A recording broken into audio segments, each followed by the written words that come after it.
5 kagingong miyembro sa Dawla Islamia Miyembro Group ang patay sa engkwentro sa militar sa Munai, Lanao del Norte. Samtang usa ka unit sa New People's Army nga galihok sa probinsya sa Bukidnon ang misurrender sa kasundalohan. Ang detalye sa report ni James Pauloya.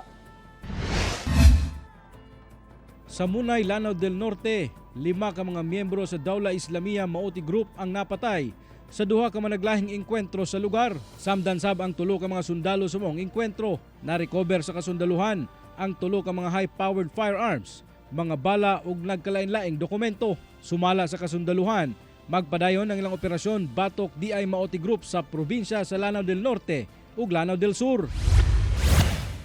Samtang gipresenta sa 48th Infantry Brigade ubo sa 10th Infantry Division ang napulo ka mga miyembro sa New People's Army platoon peddler kinsa misurrender niadtong April 21. Sumala sa kasundaluhan, galihok ang maong mga rebelde sa kabukiran sa North Central Mindanao.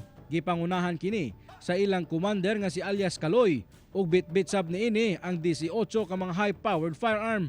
Combatant sila, yung sa SRCD Peddler, combatant to. And meron din mga nag-surrender na MB, milisya ng bayan. And yung mga supporters nila, yung miyembro ng underground movement organization. Ginaproseso na sab karon ang mga rekisitos aron masulod sa ICLIP program ang mga misurrender. Ako si James Pauliap para sa One Mindanao.